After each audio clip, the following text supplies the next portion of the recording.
सानिध्य बसी प्रभुकर आराधना करने निमंते सुंदर सुंदर गीत द्वारा आपण मैंने आपायित करिसेंती। प्रभु निश्चित भाव में गौरव पाउछ। परिणत बयस सुधा माँ गीत गाउले देखुले सुललित कंठ बोधे आमे हारीजु केते प्रभु केते सुंदर भाव में व्यवहार कर अर्ली मॉर्निंग प्रेयर ग्रुप रे समस्त कर्मकर्ता मान को विशेष रूप कृतज्ञता ज्ञापन करे। हमको आपण मान सुयोग देइछन्ते आउ थरे आपण मान को मध्य प्रभुकर वाक्य परिवेशन करिया से तो आपण को समस्त को नमस्कार जणाए। प्रभु जेते भाई बहन मैंने माने जोग देइछो आम समस्त को आशीर्वाद करंतु आम समस्त को भक्तिपूर्ण नमस्कार जणाउछे। आज प्रभुकर वाक्य जो अंश को आम देखा जाऊँ ताकू आपण मैंने पवित्र धर्मशास्त्र बाइबल जिसाय पुस्तक तार 5 पर्व 1 ରୁ 7 पद मध्य आम पाइबा। एक जो 7 पद भर आम पाइबा यही अंशटे म्यूट कर दियो।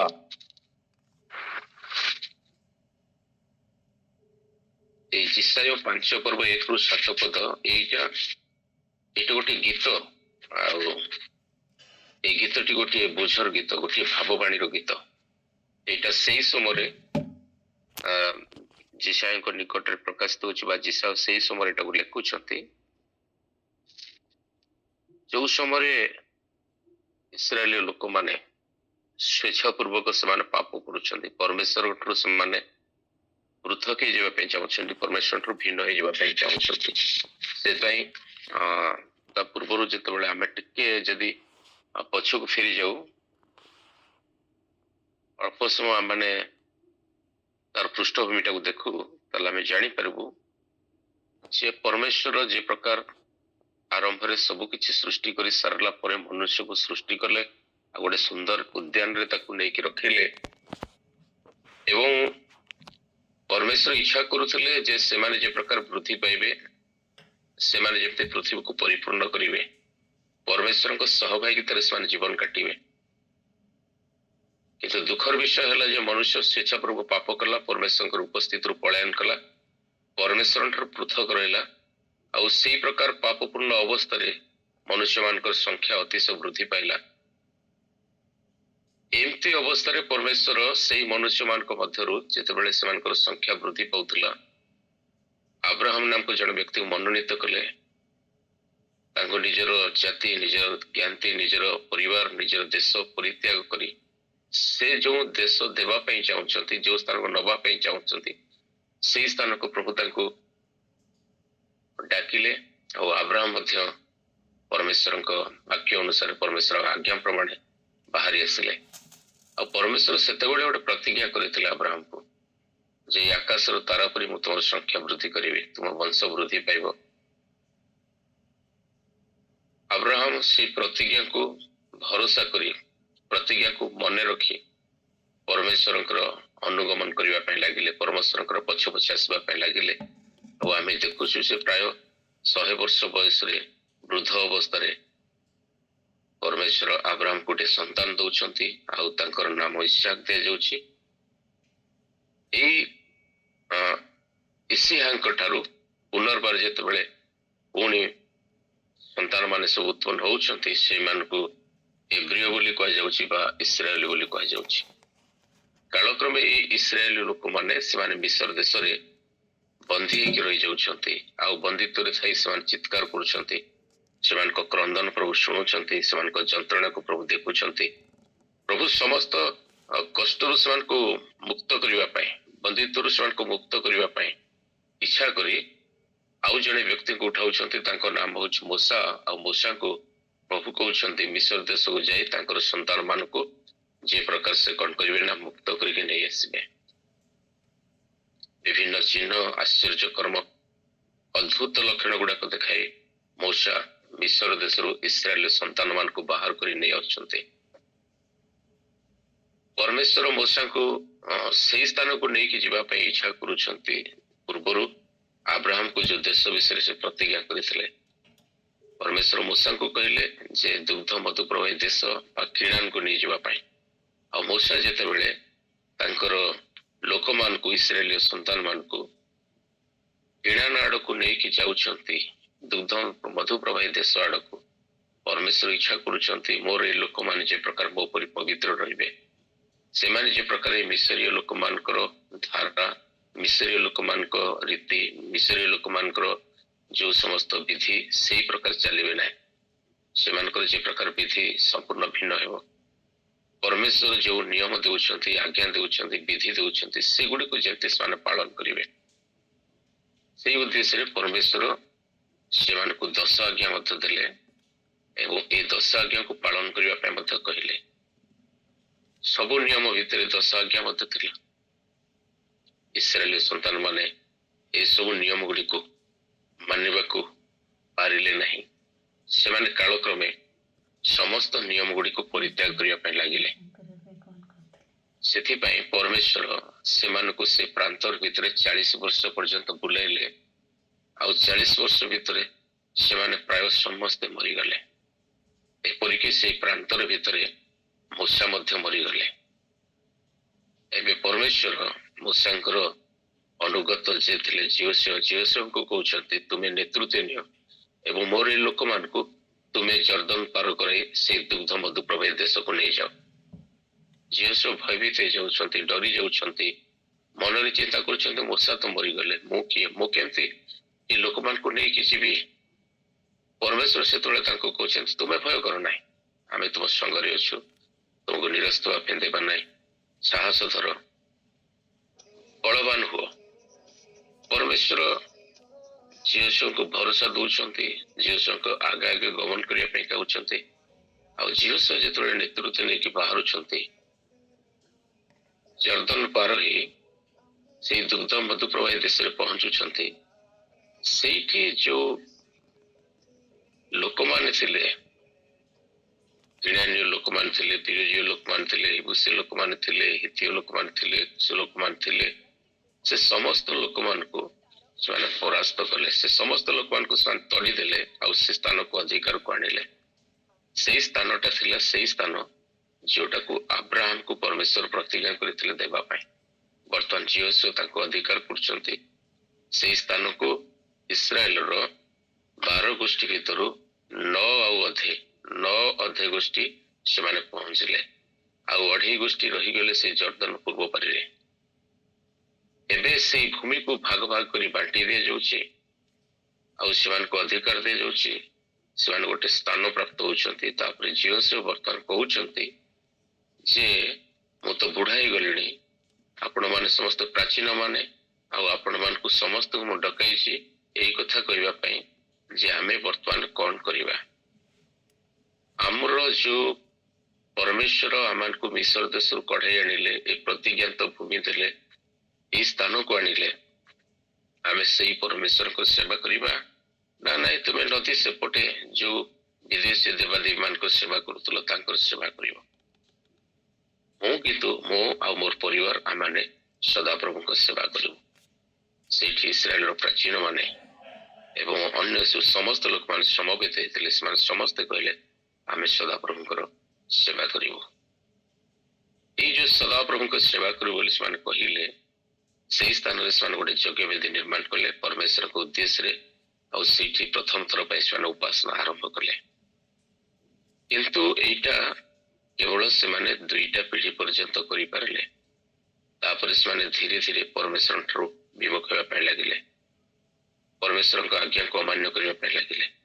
एपरि हला कि कालक्रमे लोक माने सामुएल को निकट को आसिले एवं दाबी कले सामुएल को जे अन्य देश रे जे प्रकार राजा अछंती आमको से भली भाବରେ गोटे राजा दियंतु। सामुएल जाई सदा प्रभु को पचारुछंती जे प्रभु ए लोक माने मते वर्तमान राजा मागुछंती मु कोन करिवि। परमेश्वर कहउछंती सामुएल से माने केवल तुमको परित्याग करि नांती, से माने आमको मते राजा हेबार अस्वीकार करछंती। तेबे से मान को जदि से दाबी करुछंती, इच्छा करुछंती गोटे राजा दियो बोली, तो से मान को तुमे एई कथा को जे राजा हेबो ତାର ଦାୟିତ୍ୱ କଣ, ତାର କର୍ତ୍ତବ୍ୟ କଣ, ରାଜା କଣ କରିବ, ତାର ନୀତି କଣ। ସାମୁଏଲ ବୁଝଉଛନ୍ତି ଲୋକମାନଙ୍କୁ ଯେ ଦେଖ, ତୁମେ ଯୋଉ ରାଜା ମାଗୁଛ, ଯିଏ ରାଜା ହେବ ସେ ତୁମର ସମ୍ପତ୍ତି ହରଣ କରିବ। ଯେ ରାଜା ହେବ ତୁମ ଶସ୍ୟର ପ୍ରଥମ ଅଂଶକୁ ସେ ନେଇଯିବ। ଯେ ରାଜା ହେବ ତୁମର ପୁଅ ଝିଅ ମାନଙ୍କୁ ଦାସତ୍ୱରେ ଖଟାଇବ। ଆଉ ସେତେବେଳେ ରାଜା ସକାଶେ ତମେ ଯଦି କ୍ରନ୍ଦନ କରିବ, ମୁଁ ସେତେବେଳେ ଶୁଣିବି ନାହିଁ। ତଥାପି ଲୋକମାନେ ଏତେ ଜିଦ୍ କରୁଥିଲେ ଯେ ସେମାନେ ଇଚ୍ଛା କଲେ ନାହିଁ ସାମୁଏଲଙ୍କର କଥା ଶୁଣିବା ପାଇଁ। ସେମାନେ ଇଚ୍ଛା କଲେ ଆମର ଦାବି ଯେ ଆମକୁ ଗୋଟେ ରାଜା ଦିଅ। ସେମାନଙ୍କ ଦାବି ଅନୁସାରେ ପରମେଶ୍ୱର ସେମାନଙ୍କୁ ଇସ୍ରାଏଲର ପ୍ରଥମ ରାଜା ସ୍ୱରୂପେ ସାଉଲଙ୍କୁ ଦେଲେ। ଆଉ ସାଉଲ ଥିଲେ ଇସ୍ରାଏଲର ପ୍ରଥମ ରାଜା। ବହୁତ ସୁନ୍ଦର ରାଜା, ଇସ୍ରାଏଲ ପାଇଁ ବହୁତ ଯୁଦ୍ଧ ସେ ଜୟ କରିଛନ୍ତି। କିନ୍ତୁ ସାଉଲଙ୍କ ଜୀବନରେ ଥରେ ସେ ଧୈର୍ଯ୍ୟହରା ହେଇଗଲେ। ପରମେଶ୍ୱରଙ୍କୁ ଅପେକ୍ଷା କରିପାରିଲେ ନାହିଁ ବଳିଦାନ କରିବାରେ। ଯେ ପ୍ରକାର ସଦାପ୍ରଭୁଙ୍କ ରବ ଶୁଣିବା କଥା ସେ ପ୍ରକାର ସେ ଶୁଣିଲେ ନାହିଁ। ଅବଜ୍ଞା କଲେ ପରମେଶ୍ୱରଙ୍କୁ, ଅନାଜ୍ଞାକାରୀ ହେଇଗଲେ। ସେଥିପାଇଁ ପରମେଶ୍ୱର କହିଲେ ଯେ ସାମୁଏଲ ଦେଖ, ସେ ଆମର ବାକ୍ୟକୁ ତୁଚ୍ଛ କରୁଛି, ଆମକୁ ତୁଚ୍ଛ କରୁଛି, ସେଥିପାଇଁ ଆମେ ତାକୁ ରାଜା ହେବାର ତୁଚ୍ଛ କରୁଛୁ। ଆମେ ଆମର ପସନ୍ଦ ଯୋଗ୍ୟ ମତ ରାଜା ପାଇଛୁ, ଦାଉଦଙ୍କୁ ଆମେ ରାଜାଭିଷିକ୍ତ କରିବୁ। ତ ସାଉଲଙ୍କ ପରିବର୍ତ୍ତେ ପୁନର୍ବାର ଇସ୍ରାଏଲ ରାଜା ଦାଉଦ ହେଲେ। ଦାଉଦ ଥିଲେ ପରମେଶ୍ୱରଙ୍କ ମନର ମତ। ସମ୍ପୂର୍ଣ୍ଣ ସିଦ୍ଧ ନଥିଲେ ସୁଦ୍ଧା ଦାଉଦ ପରମେଶ୍ୱରଙ୍କ ଲୋକମାନଙ୍କୁ ସେ ପରମେଶ୍ୱରଙ୍କ ଆଡକୁ ପଢାଇ ଆଣୁଥିଲେ। ଏହି ସମୟରେ ଦାଉଦଙ୍କ ପରେ ଯେଉଁମାନେ ରାଜା ହେଲେ, ରାଜତ୍ୱ ଗ୍ରହଣ କଲେ, ସେମାନେ ପରମେଶ୍ୱରଙ୍କ ଆଡକୁ ଆଣିବା ପରିବର୍ତ୍ତରେ ରାଜ୍ୟକୁ ଦୁଇ ଭାବରେ ବିଭକ୍ତ କରିଦେଲେ। ଗୋଟାଏ ଭାଗ ହେଲା ଇସ୍ରାଏଲ, ଗୋଟାଏ ଭାଗ ହେଲା ଜିହୁଦା। ଯେଉଁମାନଙ୍କ ବିଷୟରେ ଏହି ଜିସାୟ 5 ପର୍ବ 1-7 ପଦ ଭିତରେ ଆମେ ଦେଖିବାକୁ ପାରୁଛୁ। ଏହି ଜିହୁଦା ଆଉ ଏହି ଇସ୍ରାଏଲ ସେମାନେ କି ପ୍ରକାର ଭାବରେ ପରମେଶ୍ୱରଙ୍କର ମନୋନୀତ ଚାରା ଥିଲେ, ମନୋନୀତ ଦ୍ରାକ୍ଷଲତା ଥିଲେ। ଗୀତ ଆଉ 80ର ଯଦି ଆମେ 8 ପଦ ଦେଖୁ, ଏଇଠି ଲେଖାଯାଇଛି ଏ ପ୍ରକାର ଯେ ତୁମ୍ଭେ ମିଶରରୁ ଗୋଟିଏ ଦ୍ରାକ୍ଷଲତା ଆଣିଲ, ତୁମେ ଗୋଷ୍ଠୀମାନଙ୍କୁ ତଡ଼ି ଦେଇ ତାହା ରୋପଣ କଲ। ଏଇ ଯୋଉ ଦ୍ରାକ୍ଷଲତାକୁ ସେ ମିଶରରୁ ଆଣିଲେ, ସେ ଆଉ କେହି ନୁହଁ। କାହିଁକି ନା ଏଇ 5 ପର୍ବର ତାର ଯଦି ଆମେ 7 ପଦ ଦେଖୁ, ସେଠି ଲେଖାଯାଇଛି ଯେହେତୁ ଇସ୍ରାଏଲ ବଂଶ ସୈନ୍ୟାଧିପତି ସଦାପ୍ରଭୁଙ୍କର ଦ୍ରାକ୍ଷାକ୍ଷେତ ଓ ଜିହୁଦାର ଲୋକେ ତାଙ୍କର ମନୋରମ ଚାରା। ତ ପରମେଶ୍ୱର ଗୋଟେ ସ୍ଥାନରୁ, କୋଉ ସ୍ଥାନରୁ ତାଙ୍କୁ କୋଉ ସମୟରୁ କୋଉ ଅବସ୍ଥାରୁ ଆଣୁଛନ୍ତି, ଏଟା ଆମେ ପୃଷ୍ଠଭୂମିରୁ ଦେଖୁଛୁ। ଗୋଟେ ମିଶର ଦେଶ ସ୍ୱରୂପ ଲୌହ ଅଗ୍ନିକୁଣ୍ଡ ମଧ୍ୟରୁ ତାକୁ ବାହାର କରିକି ନେଇ ଆସୁଛନ୍ତି। ସେଇଠୁ ନେଇ ଆସି ଗୋଟେ ମନୋରମ ସ୍ଥାନରେ ରୋପଣ କରିବା ପାଇଁ ପ୍ରଭୁ ଆଣୁଛନ୍ତି। ଆଉ ଏଠି ଲେଖାଯାଉଛି ଯେ ସେଇ ସ୍ଥାନରେ ତାଙ୍କୁ କଣ କରୁଛନ୍ତି, ସେ ରୋପଣ କରୁଛନ୍ତି। ଆମେ ଯଦି ଏଇ ଅଂଶରେ ଦେଖୁଛୁ, ତାହେଲେ ପ୍ରଥମ ଅଂଶ ଆମେ ଦେଖୁଛୁ ଯେ ଏଠି ଈଶ୍ୱରଙ୍କର ଯୋଉ ଅଭିଳାଷ ଥିଲା, ଈଶ୍ୱରଙ୍କର ଯୋଉ ଇଚ୍ଛା ଥିଲା, ଈଶ୍ୱରଙ୍କର ଯୋଉ ଇସ୍ରାଏଲ ଜାତି ପ୍ରତି ଯୋଉ ଯୋଜନା ଥିଲା, ସେଇଟା ବର୍ଣ୍ଣନା କରାଯାଉଛି। ଦ୍ୱିତୀୟ ବିଷୟରେ ଆମେ ଦେଖୁଛୁ ଯେ ଈଶ୍ୱରଙ୍କର ତା ପ୍ରତି କଣ ଦାୟିତ୍ୱ ଥିଲା, ଈଶ୍ୱର କି ପ୍ରକାର ତାର ଯତ୍ନ ନଉଥିଲେ, ଈଶ୍ୱର କି ପ୍ରକାର ତାକୁ ପ୍ରେମ କରୁଥିଲେ। ତୃତୀୟ ବିଷୟରେ ଆମେ ଦେଖୁଛୁ ଯେ ଈଶ୍ୱର ଯାହା ଚାହୁଁଥିଲେ ସେମାନଙ୍କ ଜୀବନରେ ସେଇଟା ଦେଖାଯାଉଥିଲା। ସେମାନେ ଈଶ୍ୱର ଇଚ୍ଛା କରୁଥିବା ବିଷୟ ଗୁଡିକ ତାଙ୍କ ଜୀବନରେ ପ୍ରତିଫଳିତ କରୁଥିଲେ ନା କରୁନଥିଲେ। ଲେଖାଯାଉଛି ସେ ଇଚ୍ଛା କରୁଥିଲେ ସେମାନେ ଯେମିତି ମାନେ ଅତି ଉତ୍ତମ ଦ୍ରାକ୍ଷା ଫଳ ଫଳନ୍ତୁ, କିନ୍ତୁ ପ୍ରତି ବଦଳରେ ସେମାନେ ବନ୍ୟ ଦ୍ରାକ୍ଷା ଫଳ ଫଳିଥିଲେ। ଯୋଉଥିପାଇଁ ଈଶ୍ୱରଙ୍କର ନ୍ୟାୟ ପ୍ରକାଶ ହଉଛି। ଈଶ୍ୱର ଇସ୍ରାଏଲ ଏବଂ ଜିହୁଦାର ଲୋକମାନଙ୍କୁ ଡାକୁଛନ୍ତି, ଆଉ ସେମାନଙ୍କ ସମ୍ମୁଖରେ କଥା ରଖୁଛନ୍ତି ଯେ ମୁଁ ଏଇ ମୋ ଦ୍ରାକ୍ଷା କ୍ଷେତ୍ର ପ୍ରତି ଅଧିକ କଣ କରିଥାନ୍ତି। ସେଥିପାଇଁ ତା ପର ଅଂଶରେ ଆମେ ଦେଖିବାକୁ ପାରୁଛୁ କଣ ନା, ଯେ ଲୋକମାନଙ୍କର ପସନ୍ଦ କଣ, ଲୋକମାନେ କୋଉଟା ବାଛୁଛନ୍ତି।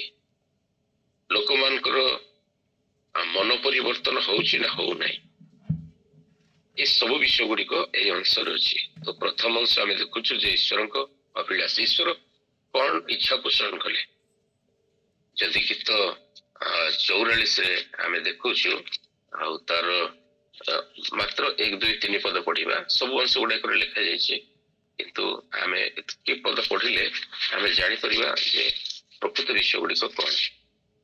ଏଇଠି ଗୀତ ଯଦି 44କୁ ଆମେ ଯାଉ, ଆଉ ଗୀତ 44ରେ ଲେଖା ଯାଇଛି, ହେ ପରମେଶ୍ୱର, ତୁମେ ପୂର୍ବ କାଳରେ ଆମମାନଙ୍କ ପିତୃପୁରୁଷଙ୍କ ସମୟରେ ଯେଉଁ କର୍ମ କରିଥିଲ ତାହା ଆମମାନେ ସ୍ୱକର୍ଣ୍ଣରେ ଶୁଣିଅଛୁ ଓ ସେମାନେ ତାହା ଆମମାନଙ୍କୁ ଜଣାଇଅଛନ୍ତି। କଣ ଶୁଣିଥିଲୁ ଆମେ? କୋଉ କଥା ଆମମାନଙ୍କର ବାପା ଜେଜେବାପା ମାନେ ଆମମାନଙ୍କୁ କହିଥିଲେ ନା ତୁମେ ଅନ୍ୟ ଗୋଷ୍ଠୀ ମାନଙ୍କୁ ସ୍ୱହସ୍ତରେ ତୋଡ଼ି ଦେଇ ସେମାନଙ୍କୁ ରୋପଣ କରିଥିଲ। ତୁମେ ଜନବୃନ୍ଦକୁ ନାଶ କରି ସେମାନଙ୍କୁ ବିସ୍ତାରିତ କରିଥିଲ, କାରଣ ସେମାନେ ନିଜ ଖଡଗ ଦ୍ୱାରା ଦେଶାଧିକାର ପ୍ରାପ୍ତ ହେଲେ ନାହିଁ। କେବଳ ସେମାନଙ୍କ ନିଜ ବାହୁ ସେମାନଙ୍କୁ ଉଦ୍ଧାର କଲା ନାହିଁ, ମାତ୍ର ସେମାନଙ୍କ ପ୍ରତି ତୁମର ଅନୁଗ୍ରହ ଥିବାରୁ ତୁମର ଦକ୍ଷିଣ ହସ୍ତ, ତୁମର ବାହୁ ଓ ତୁମର ପ୍ରସନ୍ନତା ତାହା କରିଥିଲା। ଏଠି ସ୍ପଷ୍ଟ ଭାବରେ ଗୀତ ରଚକ ସେଇ କଥାକୁ ଦୋହରାଉଛନ୍ତି, ସେଇ କଥାକୁ ପୁନରାବୃତ୍ତି କରୁଛନ୍ତି ଯେ ଆମମାନଙ୍କ ପିତୃପୁରୁଷ ମାନେ ଆମମାନଙ୍କୁ କହିଥିଲେ ଏଇ କଥା, ଆଉ ଆମେ ନିଜ କାନରେ ଏଇ କଥା ଶୁଣିଥିଲୁ। ଆପଣ କିଭଳି ଭାବରେ ନିଜ ହାତରେ ସେମାନଙ୍କୁ ତଡ଼ି ଦେଇଥିଲେ, କିଭଳି ଭାବରେ ଯୋଉ ସ୍ଥାନକୁ ଆପଣ ନେବା ପାଇଁ ଚାହୁଁଥିଲେ ତା ପୂର୍ବରୁ ସେ ସ୍ଥାନକୁ ପ୍ରସ୍ତୁତ କରିଥିଲେ, କିଭଳି ଭାବରେ ଯୋଉ ସ୍ଥାନକୁ ଆପଣ ନେବା ପାଇଁ ଇଚ୍ଛା କରୁଛନ୍ତି ସେଇ ସ୍ଥାନକୁ ଆପଣ ସେମାନଙ୍କୁ ନିଜ ବାହୁ ଦ୍ୱାରା, ନିଜେ ନିଜ ଖଡଗ ଦ୍ୱାରା ଆଉ ଅନ୍ୟମାନଙ୍କୁ ପରାସ୍ତ କରି ସେମାନଙ୍କୁ ଆଣିଲେ। କିନ୍ତୁ ଏ ଲୋକମାନଙ୍କର କୌଣସି ସେଥିରେ କଣ ନଥିଲା ନା ସେମାନେ କୌଣସି ପ୍ରକାର ସେମାନଙ୍କର ମାନେ ବଳ ନଥିଲା, ଶକ୍ତି ନଥିଲା, ସାମର୍ଥ୍ୟ ନଥିଲା, କିନ୍ତୁ ତୁମେ ସେ କାମ କରାଇଥିଲ, ତୁମେ ସେ ସ୍ଥାନକୁ ନେଇ ଆସିଲ। ଏଇଠି ଯୋଉ ଯିଶାଉ ଗୀତ ଗାନ କରୁଛନ୍ତି, ଅତି ପୂର୍ବର ଏକ ପର୍ବତ ବୋଲି କହୁଛନ୍ତି, ସେଇଟା ହଉଛି ସେଇ ଦେଶ, ସେଇଟା ହଉଛି ସେଇ ଭୂମି, ସେଇ ପ୍ରତିଜ୍ଞାତ ଭୂମି, ସେଇ ଦୁଗ୍ଧ ମଧୁ ପ୍ରବାହୀ ଦେଶ, ଯୋଉଠି ଅନୁଗ୍ରହରେ ପ୍ରଭୁ କଣ କଲେ ନା ସେମାନଙ୍କୁ କଢେଇ ଆଣିଲେ। ଖାଲି ଅନୁଗ୍ରହରେ କଢେଇ ଆଣିଲେ, ଆମେ ପଢିଲୁ ଦେଖିଲୁ ଯେ ମିଶର ଦେଶରୁ ତାକୁ ଆଣିଲେ ସେ ମନୋରମ ଚାରାକୁ, ଆଉ ସେଇଠି ତାକୁ ରୋପଣ କରୁଛନ୍ତି। ଇଚ୍ଛା କଣ? ଏଇ ଚାରାଟିକୁ ମୁଁ ରୋପଣ କରୁଛି, ଏଇଠି ଯେ ପ୍ରକାର ଭାବରେ ବଦ୍ଧମୂଳ ହେବ, ବିସ୍ତୃତ ହେବ, ଆଉ ଏଇଟା ଯେ ପ୍ରକାର ଗୋଟେ ଉତ୍ତମ ଫଳ ଫଳିବ, ତାଙ୍କର ଉଦ୍ଦେଶ୍ୟ ହଉଛି ସେଇଟା, ମନର ଇଚ୍ଛା ହଉଛି ସେଇଟା, ଯାହାକୁ ମୁଁ ରୋପଣ କରୁଛି ଯେମିତି ତାର ଫଳଟା ଅତି ସୁନ୍ଦର ହେବ, ତାର ଫଳଟା ଅତି ଉତ୍ତମ ହେବ। ପ୍ରତି ବଦଳରେ ଯେତେବେଳେ ସେ ଦେଖୁଛନ୍ତି ଯେ ମୁଁ ୟା ପାଇଁ ଶ୍ରମଦାନ କଲି, ପରିଶ୍ରମ କରିଛି, କାହିଁକି ନା ଲେଖାଯାଉଛି ଯେ ସେ କେବଳ ଗଛଟି ଲଗାଇ ଦେଲେ ତାହା ନାହିଁ, ଦ୍ରାକ୍ଷା କ୍ଷେତ୍ରଟି ରୋପଣ କଲେ ତାହା ନାହିଁ, ଲେଖାଯାଉଛି ସେ ତା ଖୋଳି ପ୍ରସ୍ତର ସବୁ ବାହାର କଲେ। ତାର ଅର୍ଥ ହଉଛି ଗଛଟି ବୃଦ୍ଧି ପାଇବାରେ ଯୋଉ ବିଷୟ ଗୁଡିକ ବାଧା ଦଉଛି ପ୍ରଥମରୁ ତାକୁ ସଫା କରିବା ପାଇଁ ଲାଗିଲେ, ବାହାର କରିଦେବା ପାଇଁ ଲାଗିଲେ, ଟେଲା ଗୁଡିକ ପତ୍ର ଗୁଡିକ କାଢିଦେବା ପାଇଁ ଲାଗିଲେ। ସେଥିପାଇଁ କହୁଥିଲି ସେ ଯୋଉ ଗୋଷ୍ଠୀୟ ଲୋକମାନେ ସେ ସ୍ଥାନରେ ଥିଲେ, ଯୋଉମାନଙ୍କର ରୀତି ଅଲଗା, ନୀତି ଅଲଗା, ଆଚାର ଅଲଗା, ବ୍ୟବହାର ଅଲଗା, ସେଇମାନଙ୍କ ପରି ଯେ ପ୍ରକାର ଏମାନେ ହେବେ ନାହିଁ, ସେଇମାନଙ୍କର ଅନୁଗମନ ଯେ ପ୍ରକାର ମାନେ କରିବେ ନାହିଁ। ସେଥିପାଇଁ ତା ପୂର୍ବରୁ ପ୍ରଭୁ କଣ କରୁଛନ୍ତି, ସେମାନଙ୍କର ଆଗରୁ ଗୋଟେ ଗୋଷ୍ଠୀକୁ ସେମାନେ ହଟାଇ ଦଉଛନ୍ତି। ପ୍ରଭୁ ପଥର ସବୁ ବାହାର କରିଦଉଛନ୍ତି, ବାଧାର ବିଷୟ ଗୁଡାକ ବାହାର କରିଦଉଛନ୍ତି। ତାପରେ ପ୍ରଭୁ କଣ କରୁଛନ୍ତି, ଲେଖାଯାଉଛି ଯେ ଖାଲି ସେତିକି କରେ ନାହିଁ ପ୍ରଭୁ, ସେ ଗୋଟେ ଦ୍ରାକ୍ଷାଲତାକୁ ଅତି ଉତ୍ତମ ଦ୍ରାକ୍ଷାଲତା କହିବାର ଅର୍ଥ ହଉଛି ଆମ ସମସ୍ତଙ୍କର କିଛି କିଛି ପସନ୍ଦଯୋଗ୍ୟ ବିଷୟ ଅଛି। ପସନ୍ଦଯୋଗ୍ୟ ଅର୍ଥାତ୍ ମୋ ନିଜର ପସନ୍ଦ ଅଛି, ଆଉ ପରମେଶ୍ୱରଙ୍କ ପସନ୍ଦ, ପରମେଶ୍ୱରଙ୍କ ଚଏସ୍, ପରମେଶ୍ୱରଙ୍କର ମନୋନୀତ ଚାରା, ପରମେଶ୍ୱରଙ୍କ ମନୋନୀତ ଦ୍ରାକ୍ଷାଲତାକୁ ସେ ଲଗାଇଲେ। ଆମେ ସମସ୍ତେ ମନେ ରଖିବା ଉଚିତ ଯେ ମୁଁ କିଏ ବି ହଉନା କାହିଁକି, କୋଉ ସ୍ଥାନରେ ରୁହେ ନା କାହିଁକି, କୋଉ ପ୍ରକାର ଲୋକ ହୁଏ ନା କାହିଁକି, ମତେ ଜାଣିବାକୁ ହେବ ଯେ ମୋ ପରମେଶ୍ୱରଙ୍କ ଦୃଷ୍ଟିରେ ମୁଁ ଅତି ଉତ୍ତମ। ତାହା ନ ହେଇଥିଲେ ସେ ମତେ ଏପର୍ଯ୍ୟନ୍ତ ରୋପଣ କରି ରଖିନଥାନ୍ତେ, ତାହା ନ ହେଇଥିଲେ ସେ ମତେ ଏପର୍ଯ୍ୟନ୍ତ ଯତ୍ନ ନେଉନଥାନ୍ତେ, ତାହା ନ ହେଇଥିଲେ ଏପର୍ଯ୍ୟନ୍ତ ସେ ମତେ ସୁରକ୍ଷା ଦେଉନଥାନ୍ତେ। ସେଥିପାଇଁ ପ୍ରଭୁ କହିଲେ ମୁଁ କେବଳ ରୋପଣ କଲି ସେଠି ତାହା ନାହିଁ, ମୁଁ ତା ମଧ୍ୟ ସ୍ଥାନରେ ମଧ୍ୟ ଗୋଟେ ଉଚ୍ଚ ଗୃହ ତିଆରି କଲି, ଆଉ ଉଚ୍ଚ ଗୃହ ତିଆରି କରିବା ପରେ ଗୋଟେ କୁଣ୍ଡ ଖୋଳିକି ରଖିଲି। ଏଇଟା ହେଲା ତାଙ୍କର ଆଶା ଇସ୍ରାଏଲ ଜାତି ପ୍ରତି। ଇସ୍ରାଏଲ ଠାରୁ ସେ ମାନେ ଅପେକ୍ଷାରତ ଥିଲେ ଯେ ପ୍ରକାର ସେ ଭଲ ଫଳ ଫଳିବ, ଯେ ପ୍ରକାର ସେଥିପାଇଁ ସେ ତାର ଯତ୍ନ ନେଉଛନ୍ତି। ଆମେ ଯେତେବେଳେ କୌଣସି ଫସଲ ଲଗାଉ, ଆଉ ଫସଲ ଚାରିପଟେ ପ୍ରଥମେ ଆମେ କଣ କରୁ, ତା କ୍ଷେତ ଚାରିପଟେ ବାଡ଼ ଦଉ। ବାଡ଼ ଦେଇ ସାରିଲା ପରେ ଆମେ ଗୋଟେ ପ୍ରହରୀ ଗୃହ ଅର୍ଥାତ୍ ଆମେ ଗୋଟେ ମଞ୍ଚ ତିଆରି କରୁ, ଗୋଟେ ଭାଡି ତିଆରି କରୁ ବା ଗୋଟେ କୁଟୀର ତିଆରି କରୁ, ଯେ ଫସଲକୁ ସେଠି ଜଗିକି ରଖିବୁ ବୋଲି। ଯେ ପ୍ରକାର ଫସଲ ନଷ୍ଟ ନ ହେବ, ଫସଲକୁ କେହି ମାନେ ଅନ୍ୟ ଯେମିତି ପଶୁ ହୁଅନ୍ତୁ ବା କେହି ଗୋଟେ ଶତ୍ରୁ ହୁଅନ୍ତୁ, କେହି ଯେମିତି ନଷ୍ଟ କରିବେ ନାହିଁ। ସେଥିରୁ ଆମେ ଜାଣୁଛୁ ଯେ ପ୍ରଭୁଙ୍କର ଯତ୍ନ କେତେ ତା ପ୍ରତି, ପ୍ରଭୁଙ୍କର କେତେ ଦାୟିତ୍ୱ ତା ପ୍ରତି, ପ୍ରଭୁଙ୍କର ମାନେ କେତେ ପ୍ରେମ ତା ପ୍ରତି। ସେ ଅବହେଳା କରୁନାହାନ୍ତି ତାଙ୍କ କାର୍ଯ୍ୟରେ। ଊର୍ଦ୍ଧ୍ୱରୁ ପ୍ରଭୁ ନିରୀକ୍ଷଣ କରନ୍ତି, ତାଙ୍କ ଚକ୍ଷୁ ସର୍ବତ୍ର ଦେଖଇ ସମସ୍ତଙ୍କୁ ଦେଖନ୍ତି, ସେ ସବୁଆଡେ ଦେଖନ୍ତି ସେ। ଆଉ ସେ ଦେଖୁଛନ୍ତି ଏ ଜାତି, ଏ ଲୋକମାନେ କେମିତି ସୁରକ୍ଷିତ ରହିବେ। କିନ୍ତୁ ଏହା ସବୁ କରିଲା ପରେ ମଧ୍ୟ ଯେତେବେଳେ ସେ ଦେଖୁଛନ୍ତି ଯେ ଦ୍ରାକ୍ଷା ଫଳ ଫଳିବ ବୋଲି ଅପେକ୍ଷାରେ ମୁଁ ରହିଲେ, ଆଉ ତହିଁରେ ବନ୍ୟ ଦ୍ରାକ୍ଷା ଫଳ ଫଳିଲା। ଏଣୁ ହେ ଜେରୁସାଲାମ ନିବାସୀ ମାନେ, ଜିହୁଦାର ଲୋକମାନେ, ମୁଁ ତୁମମାନଙ୍କୁ ବିନୟ କରେ, ତୁମାନେ ମୋର ଓ ମୋ ଦ୍ରାକ୍ଷା କ୍ଷେତ୍ର ମଧ୍ୟରେ ବିଚାର କର। ପ୍ରଭୁ ଦୁଷ୍ଟର ମରଣରେ ସନ୍ତୁଷ୍ଟ ପରମେଶ୍ୱର ନୁହନ୍ତି, ବରଂ ପ୍ରଭୁ ସନ୍ତୋଷ ପ୍ରକାଶ କରନ୍ତି ଯେ ଜଣେ ପାପୀ ମନ ପରିବର୍ତ୍ତନ କରୁ, ଫେରୁ, ରକ୍ଷା ପାଉ, ବଞ୍ଚୁ। ଏହି କ୍ଷେତ୍ରରେ ମଧ୍ୟ ପ୍ରଭୁ ସେଇ କଥା କରୁଛନ୍ତି। କାଲି ସକାଳେ ଇସ୍ରାଏଲ ଲୋକମାନେ, ତମାନେ କହିବ ନାହିଁ ଯେ ପରମେଶ୍ୱର କି ପ୍ରକାର ଯେ କ୍ରୋଧରେ ଧୀର, ଅତ୍ୟନ୍ତ ଦୟାଳୁ ପରମେଶ୍ୱର, ସେ ପରମେଶ୍ୱର କେମିତି କାମ କଲେ। ତା ପୂର୍ବରୁ ତମ ଆମ ମଧ୍ୟରେ ଆମେ ଆସୁ, ବିଚାର କରୁ, କଥା ହେଉ ଯେ ମୁଁ ଆଉ କଣ ଅଧିକ କରିଥାନ୍ତି ଯାହା କରିନାହିଁ ଏଇ ଦ୍ରାକ୍ଷା କ୍ଷେତ୍ର ପ୍ରତି। କାହିଁକି ତାହେଲେ ଏଇ ପ୍ରକାର ଫଳ ସେ ଫଳିଲା। କେବେ କେବେ ପ୍ରଭୁ ଆମର ଜୀବନରେ ମଧ୍ୟ ଅନେକ ଗୁଡ଼ିଏ ଫଳ ଦେଖିବା ଆଶାରେ ଅପେକ୍ଷାରେ ଥାନ୍ତି। ଆମମାନଙ୍କର ଜୀବନକୁ ଆଶୀର୍ବାଦ ଯୁକ୍ତ କରିଥାନ୍ତି, ଆମମାନଙ୍କୁ ଗୋଟିଏ ସ୍ଥାନରୁ ଆଣି ଗୋଟିଏ ସ୍ଥାନରେ ରୋପଣ କରିଥାନ୍ତି, ଆମମାନଙ୍କ ଜୀବନକୁ ସମୃଦ୍ଧ କରିଥାନ୍ତି। ଆମେ ବିସ୍ତୃତ ଭାବରେ ଚାରିଆଡକୁ ବ୍ୟାପି ଥାଉ, ଭଲ ପଦବୀ ଦେଇଥାନ୍ତି, ଭଲ ସ୍ଥାନରେ ନିଯୁକ୍ତ କରିଥାନ୍ତି, ଭଲ ସ୍ଥାନରେ ବାସ କରିବା ପାଇଁ ଦେଇଥାନ୍ତି। ଏତେ ସବୁ କଲା ପରେ ବି ତାଙ୍କର ଯୋଉ ଆଶା ଥାଏ ଆମମାନଙ୍କ ଜୀବନରୁ କିଛି, ଯେତେବେଳେ ସେ ଆଶାର ବିପରୀତ ଫଳ ଆମେ ଫଳିଥାଉ, ସେତେବେଳେ ତାଙ୍କର କ୍ରୋଧ ଆମ ପ୍ରତି ବର୍ତ୍ତିଥାଏ। ଇସ୍ରାଏଲ ଜାତି ପ୍ରତି ଈଶ୍ୱରଙ୍କର କ୍ରୋଧ ଏଇଠି ପ୍ରକାଶ ପାଉଛି ଯେ ଇସ୍ରାଏଲ ଲୋକମାନେ କିଭଳି ଭାବରେ ସେମାନେ ପରମେଶ୍ୱରଙ୍କ ପ୍ରତି, ପରମେଶ୍ୱରଙ୍କ ଠାରୁ ବିମୁଖ ହେଇ ଛଳନା କରୁଛନ୍ତି।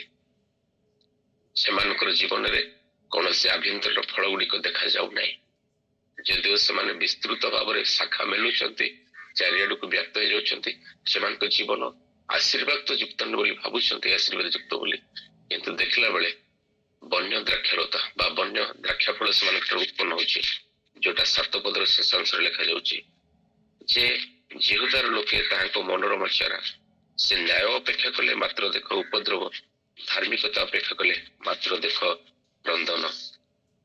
ଏଇ ଯୋଉ ବନ୍ୟ ଦ୍ରାକ୍ଷା ଫଳ କହିବାର ଅର୍ଥ ହଉଛି ଯୋଉ ଖଟା ଦ୍ରାକ୍ଷା ଫଳ, କାହିଁକିନା ଫଳ ଦ୍ୱାରା ଗଛଟା ଚିହ୍ନା ଯାଏ। ଏଇଟା ହଉଛି କଣ ନା ସେମାନଙ୍କ ମଧ୍ୟରେ ଦୁଷ୍ଟତା ଦେଖାଯାଉଛି, ସେମାନଙ୍କ ଭିତରେ ଅଧାର୍ମିକତା ଦେଖାଯାଉଛି, ସେମାନଙ୍କ ଭିତରେ ଅନ୍ୟାୟ ଦେଖାଯାଉଛି, ସେମାନେ ଅନାଜ୍ଞାକାରୀ ହେଇଯାଉଛନ୍ତି। ଏଇଟା ପ୍ରଭୁ ସେମାନଙ୍କଠୁ ଏ ବିଷୟ ଆଶା କରୁନଥିଲେ କେବେ। ପ୍ରଭୁ ଇଚ୍ଛା କରୁଥିଲେ ଇସ୍ରାଏଲ ଲୋକମାନଙ୍କ ଭିତରେ ଧାର୍ମିକତା ପ୍ରକାଶ ପାଉ, ନ୍ୟାୟ ପ୍ରକାଶ ପାଉ।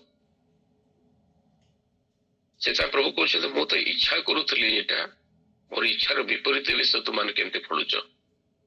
ସେଥିପାଇଁ ପ୍ରଥମ କଥା ପ୍ରଭୁ କଣ କରୁଛନ୍ତି, ସେମାନଙ୍କୁ ଚେତାବନୀ ଦଉଛନ୍ତି। ପ୍ରଭୁ ସେମାନଙ୍କୁ କହୁଛନ୍ତି ଏଣୁ ଏବେ ଶୁଣ, ମୁଁ ଆପଣା ଦ୍ରାକ୍ଷା କ୍ଷେତ୍ର ପ୍ରତି ଯାହା କରିବି ତାହା ତୁମାନଙ୍କୁ ଜଣାଇବି। ମୁଁ ତହିଁର ବାଡ଼ କାଢି ପକାଇବି, ତହିଁରେ ତାହା ଗ୍ରାସ କରାଯିବ। ପ୍ରଥମ କଥା, ପ୍ରଭୁ ଗୋଟିଏ ଚେତାବନୀ ଦଉଛନ୍ତି। ବାଡ଼ ଯୋଉଟା ସୁରକ୍ଷାର ବଳୟ, ବାଡ଼ ଯୋଉଟା ଦ୍ରାକ୍ଷା କ୍ଷେତକୁ ସୁରକ୍ଷିତ ରଖେ ବାହାର ପଶୁମାନଙ୍କ ଦାଉରୁ ରକ୍ଷା ପାଇବା ପାଇଁ, ସେ ବାଡ଼କୁ ଏବେ ମୁଁ ହଟାଇ ଦେବି, ଯାହା ଫଳରେ ଏ କ୍ଷେତ କଣ ହେଇଯିବ ନା ଗ୍ରାସିତ ହେଇଯିବ। ବାଡ଼ କହିଲେ ଆମେ ସାଧାରଣତଃ ବୁଝିଥାଉ ଏଇ କଥାକୁ ଯେ ଯେତେବେଳେ ଆମେ କୌଣସି ଫସଲ ଲଗାଉ ତା ଚାରିପଟେ ଗୋଟେ ବାଡ଼ ଦେଇଥାଉ, ଯେ ଫସଲକୁ ଯେମିତି ଆମେ ରକ୍ଷା କରିବୁ। ବାଡ଼ ନଥିଲେ ଫସଲ ଯେତେବେଳେ ଯେକୌଣସି ସମୟରେ ଯିଏ ବି ତା ଭିତରେ ପ୍ରବେଶ କରେ ଆଉ ତାକୁ ଦଳିତ କରିଦିଏ। ପ୍ରଭୁ କହୁଛନ୍ତି ଇସ୍ରାଏଲ ଯଦି ଏପର୍ଯ୍ୟନ୍ତ ସୁରକ୍ଷିତ ଅଛି, ତାର କାରଣ ହଉଛି ଇସ୍ରାଏଲ ଚତୁଃପାର୍ଶ୍ୱରେ ବାଡ଼ ଦେଇଛି। ଆମ ଚାରିପଟେ ଯଦି ପ୍ରଭୁ ବାଡ଼ ଦେଇ ନଥାନ୍ତେ ଆମେ କେବେ ସୁରକ୍ଷିତ ରହିନଥାନ୍ତୁ। ଆମ ଚାରିପଟେ ଯଦି ପ୍ରଭୁ ବାଡ଼ ଦେଇ ନଥାନ୍ତେ ତାହେଲେ ଏତେବେଳକୁ ଆମେ ପଦଦଳିତ ହେଇ ସାରନ୍ତୁଣି। ଆପଣ ଯଦି ଆୟୋବ ପୁସ୍ତକ ଦେଖିବେ, ଶୈତାନ ସେଠି ପରମେଶ୍ୱରଙ୍କୁ କହୁଛନ୍ତି ଯେ ତୁମେ ସିନା ଆୟୋବର ଚାରିପଟେ ବାଡ଼ ଦେଇଛ, ଏବେ ବାଡ଼ କାଢି ଦିଅ। ବାଡ଼ ଦେଇଥିବା ଏଥିରୁ ମୁଁ କିଛି କରିପାରୁନାହିଁ। ତାର ଅର୍ଥ ହଉଛି ତାର ଜୀବନରେ ଯୋଉ କ୍ଷୟକ୍ଷତି ଗୁଡିକ ଘଟିଲା, ତା ଜୀବନରେ ଯୋଉ ସମସ୍ତ ଆପଦକାଳୀନ ପରିସ୍ଥିତି ଆସିଲା, ତା ଜୀବନରେ ଯେତେ ସମସ୍ତ ମାନେ ବିପଦ ଗୁଡିକ, ଯେତେ ସମସ୍ତ ଦୁର୍ବିପାକ ଗୁଡିକ ହଠାତ୍ ଘଟିଲା ଅତର୍କିତ ଭାବରେ, କାହିଁକି ଘଟିଲା? ପରମେଶ୍ୱର ଅନୁମତି ଦେଲେ, ପରମେଶ୍ୱର ତାର ବାଡ଼କୁ କାଢିଦେଲେ। ତା ଚାରିପଟେ ଯୋଉ ସୁରକ୍ଷାର ବଳୟ ଥିଲା ହଟିଗଲା। ଆଜି ଯଦି ଆପଣ ବା ମୁଁ ବା ଆମେ ମାନେ ବିଶ୍ୱାସୀ ମାନେ ହୁଅନ୍ତୁ ନା କାହିଁକି, ମଣ୍ଡଳୀର ସଦସ୍ୟ ହୁଅନ୍ତୁ ନା କାହିଁକି, ବା ଜଗତର ଲୋକମାନେ ହୁଅନ୍ତୁ ନା କାହିଁକି, ଯେକୌଣସି ଲୋକ ହୁଅନ୍ତୁ ନା କାହିଁକି, ଯଦି ସୁରକ୍ଷିତ ଅଛି ବୋଲି ମନେ କରୁଛୁ, ତାର ପ୍ରଥମ କଥା ହଉଛି ଯେ ଆମ ଚତୁଃପାର୍ଶ୍ୱରେ ପରମେଶ୍ୱର ଗୋଟେ ବାଡ଼ ଦେଇଛନ୍ତି।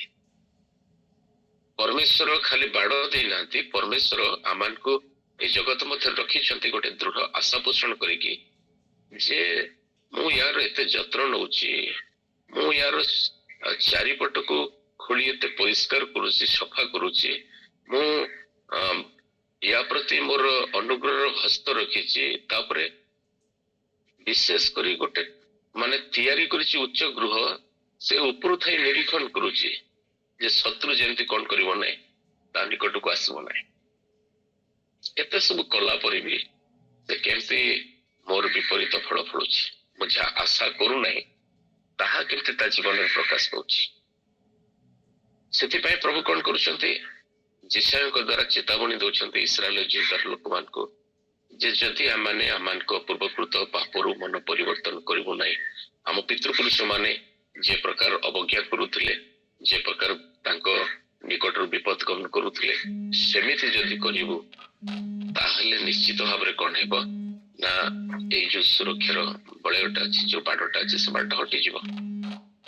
ବାହ୍ୟ ଶତ୍ରୁ ମାନେ ଦେଶ ମଧ୍ୟରେ ପ୍ରବେଶ କରିବେ, ବାବିଲୋନୀୟ ମାନେ, କଲଦୀୟ ମାନେ ଆସିବେ, ସେମାନେ ଦେଶକୁ ନଷ୍ଟ କରିଦେବେ, ଦେଶର ଧନ ସମ୍ପତ୍ତି ନେଇଯିବେ, ମନ୍ଦିରକୁ ଲୁଣ୍ଠନ କରିବେ, ଆମ ଦେଶ ପଦଦଳିତ ହେଇଯିବ। ଏଇଟା ସେମାନଙ୍କୁ କୁହାଯାଉ, ଏଇଟା ସେମାନଙ୍କୁ ଜଣାଯାଉ। ଆଉ ଯିଶାୟ ଏଇ ଭାବବାଣୀକୁ ଗୀତ ଆକାରରେ ଏଇଠି ଲୋକମାନଙ୍କୁ ପ୍ରକାଶ କରୁଛନ୍ତି ଯେ ଏଇଟା ଖାଲି ଦ୍ରାକ୍ଷା କ୍ଷେତ ନୁହଁ, ଦ୍ରାକ୍ଷା ଲତା ନୁହଁ, ଏଇଟା ତୁମେ ମାନେ, ଏଇଟା ଇସ୍ରାଏଲ ଲୋକମାନେ। ଆଉ ଏମାନଙ୍କ ପାଇଁ ପ୍ରଭୁ ଏତେ ଯତ୍ନଶୀଳ ଥିଲେ, ପ୍ରଭୁ ଏତେ ଦାୟିତ୍ୱବାନ ଥିଲେ, ପ୍ରଭୁ ଏତେ ସେମାନଙ୍କର ସୁରକ୍ଷାର ଭାର ରହୁଥିଲେ ଯେ ସେମାନଙ୍କୁ ପ୍ରଭୁ କୋଉ ଗୋଟେ ସ୍ଥାନରୁ ଆଣିଲେ ଆଉ ବର୍ତ୍ତମାନ କେତେ ସୁନ୍ଦର ମନୋରମ ସ୍ଥାନରେ ଅତି ଉର୍ବରା ଗୋଟେ ପର୍ବତ ଉପରେ ତାକୁ ରୋପଣ କରିଛନ୍ତି। ଆଉ ପ୍ରଭୁ ଅପେକ୍ଷାରେ ଅଛନ୍ତି ସେମାନେ ଯେମିତି ଭଲ ଫଳ ଫଳନ୍ତୁ, କିନ୍ତୁ ସେମାନେ ଫଳୁନାହାନ୍ତି। ସେଥିପାଇଁ ପ୍ରଭୁ କହୁଛନ୍ତି ଖାଲି ପ୍ରଥମେ ବାଡ଼ ହଟେଇ ଦେବି, ତାହା ବାଡ଼ ହଟେଇ ଦେଲା ମାନେ ଯାହା ସବୁ ଘଟିବ ସେ ସବୁ ବିଷୟ ଗୁଡାକ ଆମେ ଜାଣୁ ଯେ ପ୍ରଭୁଙ୍କର ନିୟନ୍ତ୍ରଣରୁ ବାହାରକୁ ଆମେ ଚାଲିଯାଉ। ତାର ଅର୍ଥ ହଉଛି ଆଉ ପ୍ରଭୁ ତ ନିଜେ ନିଜ ଇଚ୍ଛାରେ ସେ ବାଡ଼ ହଟେଇଛନ୍ତି, ଆମର ପସନ୍ଦରେ ଆମେ ବାଛିଛୁ ସେଇଟା ନା। ମନୁଷ୍ୟର ନିଜର ଗୋଟେ ପସନ୍ଦ ଥାଏ, ସେ ନିଜେ ମନୋନୀତ କରିପାରିବ, ବାଛି ପାରିବ ଯେ ମୁଁ ଭଲ କି ମନ୍ଦ ଦୁଇଟାକୁ କୋଉଟା ମୁଁ ବାଛିବି। तो निज इच्छा तो इस्राएल कौन करुच्ची ना परमेश्वर आज्ञा को नापसंद करुच्ची परमेश्वर पथरे चलवा को नापसंद करुच्ची तो से तो निजे क्रोधर शिकार होची दंड को से निजे डाकी आणुची आज बेले आमाने आमान जीवन को जो देखू परमेश्वर नाना प्रकार आशीर्वाद रे आशीषित कला परे भी परमेश्वर ए प्रकार सुंदर स्थान मानक आमको रखला परे भी आमान ठारू परमेश्वर जहाँ आशा करुचंती आमे सही प्रकार फल परमेश्वर को देई बा सही प्रकार फल परमेश्वर आमान ठारू न पाई परमेश्वर मध्य मन दुख बा परमेश्वर मध्य आमान को प्रति कोप प्रकाश करुचंती क्रोध प्रकाश करुचंती आउ इच्छा मत पोषण करुचंती मु कौन करि थांती थरे जड़े लोक थिले आउ से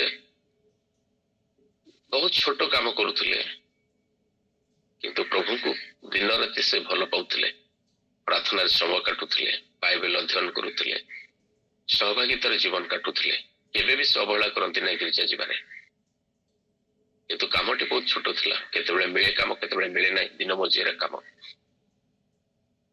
धीरे धीरे से काम करने बाहर को गले आ बाहर मध्य सब समय से प्रार्थना वाक्य पाठ सहभागितार समय काटुला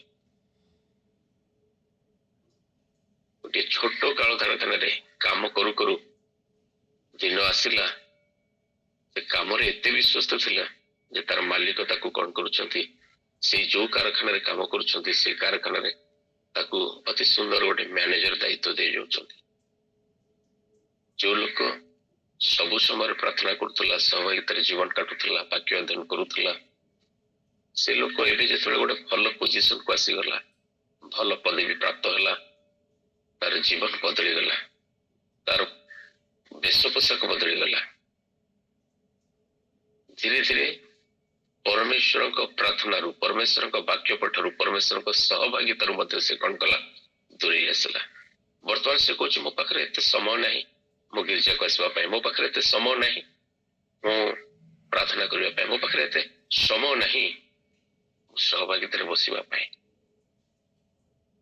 दिने अचानक ताकू रोग ग्रास कला आउ से रोग सज्जर पड़गला सुस्थ हो पारना बालक प्रेक्षक मान समस्त घर को डाकुच प्रार्थना करने समस्त कौच मो विषय टी प्रभु को पचार प्रभु कौन कहते जन बालक कहले पुरी प्रभु यही कथा कहते तू जिते गोटे साधारण मजुरिया थिलु सब प्रार्थना करूलु सब गिर्जा जाऊलु सब सहभागित जीवन काटुलु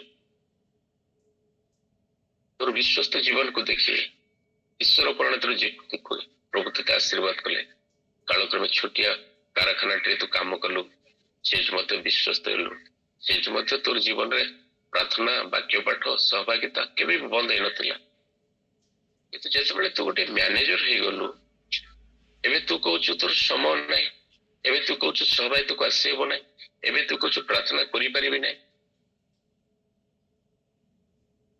ईश्वर कहते मो बापा आ तुमर पुआ मो इच्छा करिछि अपेक्षा रछि तू केतेबेले आसीबु दिन सारा तू केमते काटलु मते टिके कहिबु किंतु तू दिन सारा जाउछु संध्या हेले आसुछु आटास्टा फोपाड़ी दउछु सेमती गोडरे बूट लागिछि टाइटा भिड़ा हिछि खट ऊपर सोई पडुछु कहूछु कोन ना मोर इछि समय नै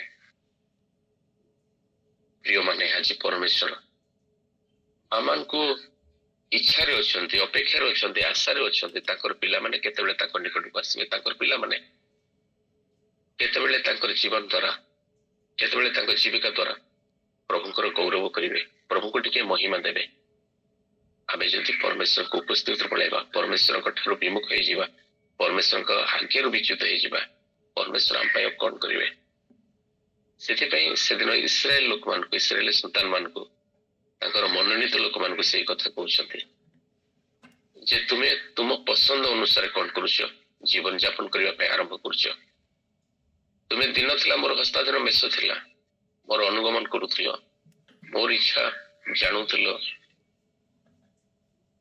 किंतु वर्तमान तुमे ता इच्छा करूना सेति पई तुम प्रति कोन करा जीवो ना प्रथम तो बाड़ हटे देबी जेमते हम देखिलु जे ଆଇବ ଚାରିପଟୁ ବାଡ଼ ହଟାଇ ଦ୍ୱାରା ତାର ପରିସ୍ଥିତି କଣ ହେଲା, ତା ଜୀବନରେ କଣ ସବୁ ଘଟିଲା। ଯଦି ନିହିମିଆ ପୁସ୍ତକକୁ ଆମେ ଯାଉ ଆଉ ନିହିମିଆ ପୁସ୍ତକରେ ଆମେ ଗୋଟେ ପଦ ଦେଖୁ, ନିହିମିଆ ପୁସ୍ତକର ତାର 4 ପର୍ବ 9 ପଦ, ସେଠି ମଧ୍ୟ ନିହିମିଆଙ୍କ ସମୟରେ ନିହିମିଆ ଯେତେବେଳେ ପ୍ରାଚୀର ନିର୍ମାଣ କରୁଛନ୍ତି, ଅନ୍ୟମାନେ ହୁଏତ ସେମାନଙ୍କ ବିପକ୍ଷ ମାନେ ବିରୋଧାଚାରୀ ମାନେ ଉଠୁଛନ୍ତି, ସେମାନେ ପରିହାସ କରୁଛନ୍ତି। କିଏ କହୁଛି ଏଇ ଯୋଉ ପ୍ରାଚୀର ଗୁଡାକ ଗଠନ କରୁଛନ୍ତି ତ ବିଲୁଆଡି ହେଲେ ଭାଙ୍ଗିଯିବ, କିଏ ତ କହୁଛନ୍ତି ଯେ ଏମାନେ ବିଦ୍ରୋହ କରୁଛନ୍ତି ରାଜାଙ୍କ ବିରୋଧରେ, ଏମାନେ ଇଚ୍ଛା କରୁଛନ୍ତି ଗୋଟେ ଗଡ଼ ନିର୍ମାଣ କରିବେ। ତ ସମସ୍ତେ ଯେତେବେଳେ ଭିନ୍ନ ଭିନ୍ନ ମତ ପୋଷଣ କରୁଛନ୍ତି ଆଉ ସେମାନଙ୍କ ବିପକ୍ଷରେ କଥା ହଉଛନ୍ତି, ସେଇ ସମୟରେ ଲେଖାଯାଉଛି ଯେ ନେହିମିଆ ଆଉ ତାର 4 ପର୍ବ ଆଉ 9 ପଦରେ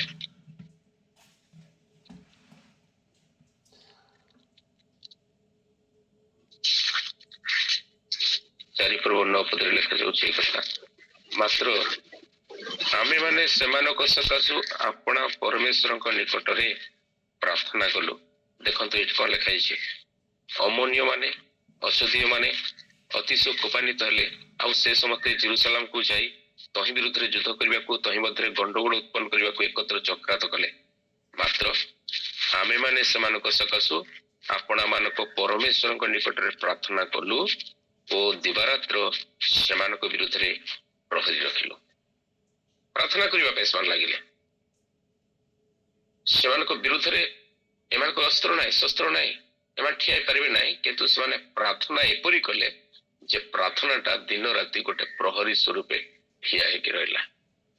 କାହିଁକି ପ୍ରହରୀ ଦଉଛନ୍ତି ଲୋକମାନେ, କାହିଁକି ପ୍ରହରୀ ନିଯୁକ୍ତ କରୁଛନ୍ତି ଲୋକମାନେ, କାହିଁକି ନିରାପତ୍ତା ବାହିନୀକି ରଖାଯାଉଛି ବର୍ଡରରେ, କାହିଁକି ସିଆଇଏସଏଫ ଯବାନ ମାନଙ୍କୁ କଳକାରଖାନା ଗୁଡିକରେ ନିଯୁକ୍ତ ଦିଆଯାଉଛି, ଯେହେତୁ ସେମାନେ ସୁରକ୍ଷା ଦେବେ, ଗୋଟେ ଉଚ୍ଚ ଜାଗାରେ ସେମାନେ ରହିବେ ଆଉ ସେମାନେ ତଳକୁ ଦେଖୁଥିବେ, ଚତୁଃପାର୍ଶ୍ୱକୁ ନିରୀକ୍ଷଣ କରୁଥିବେ ଯେ କୋଉ ଦିଗରୁ କାଳେ କେହି ତ ଭିତରେ ପଶୁନାହାନ୍ତି।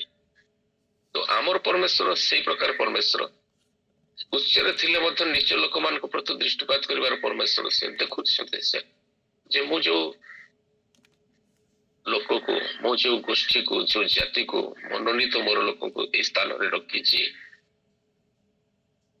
କେହି ତ କ୍ଷୟକ୍ଷତି କରିବା ପାଇଁ ଏମାନଙ୍କୁ ଚତୁଃପାର୍ଶ୍ୱ ଆସୁନାହିଁ। କାରଣ ପ୍ରଥମେ ସେ ଦେଖୁଛନ୍ତି, ୱାଚ୍ ଟାୱାର ସେ ଅଛନ୍ତି, ସେ ନିଜେ ତିଆରି କରୁଛନ୍ତି ସେଇଟା। ସେଥିପାଇଁ ସେ କହୁଛନ୍ତି ଯେହେତୁ ବର୍ତ୍ତମାନ ସେ ସେଇ ପ୍ରକାର କର୍ମ କରୁନାହିଁ ଯାହା ମୁଁ ତାଠାରୁ ଆଶା କରୁଛି, ଆଉ ସେଇ ପ୍ରକାର କର୍ମ କରିବା ପାଇଁ, ସେଇ ପ୍ରକାର ଫଳ ତାଠାରେ ଦେଖିବା ପାଇଁ ମୁଁ ଯାହା କରିବା କଥା କରିଛି।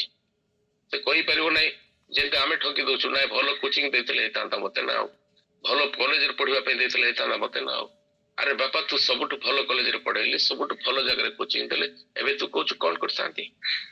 ତ ଠିକ ସେଇ ପ୍ରକାର ସେତେବେଳେ ପ୍ରଭୁ କହିବେ ମୁଁ ତତେ ସବୁଠୁ ଭଲ ଜାଗାରେ ରଖିଥିଲି, ଉର୍ବରା କ୍ଷେତ, ତୁ କହିପାରିବୁନି ନାଇଁ ନାଇଁ ସେ ସ୍ଥାନଟା ଭଲ ନଥିଲା ସେଥିପାଇଁ ମୁଁ ନିକମା ହେଇଗଲି, ସେ ସ୍ଥାନଟା ଭଲ ନଥିଲା ସେଥିପାଇଁ ମୋ ଫଳ ହେଲା ନାହିଁ, ମୁଁ ତ ଉର୍ବରା ସ୍ଥାନରେ ତତେ ରୋପଣ କଲି। ତୁ କହିପାରିବୁନି, ଠକି ପାରିବୁନି ନାଇଁ ନାଇଁ ସେଠି ଆଜ୍ଞା ବାଧାର ବିଷୟ ଗୁଡାକ ଥିଲା ସେଥିପାଇଁ ହେଲା ନାହିଁ, ନାଇଁ ସେ ବାଧାର ବିଷୟ ଗୁଡା ମୁଁ ହଟେଇ ସାରିଥିଲି, ତୁ ଆଗେ ଆଗେ ମୁଁ ହଟେଇ ସାରିଥିଲି, ସେ ଗୋଷ୍ଠୀ ମାନଙ୍କୁ ସବୁ ତୋଳି ଦେଇଥିଲି, ତୁ କହିପାରିବୁନି ଏଇଟା କଲ ନାହିଁ ବୋଲି ମତେ। ସେଥିପାଇଁ ତ ସେ ଦାବି କରି କହୁଛନ୍ତି କଣ କରିଥାନ୍ତି ଆଉ କହ ଯୋଉଟା କରିନାହିଁ। ତାପରେ ସେ କହୁଛନ୍ତି ଯେ ଯେତେବେଳେ ସେଟା ଗ୍ରାସିତ ହେଇଯିବ, ତାର ବେଡା ଭାଙ୍ଗିଯିବ, ପଦଦଳିତ ହେଇଯିବ, ସେଟା ତାର ଅର୍ଥ ହଉଛି ଚାରିଆଡୁ ଶତ୍ରୁ ମାନେ ମାଡି ବସିବେ, ଚାରିଆଡୁ ବିଦେଶୀ ମାନେ ଆସିବେ ଆଉ ତୁମ ଦେଶକୁ ଛିନ୍ନ କରିଦେବେ।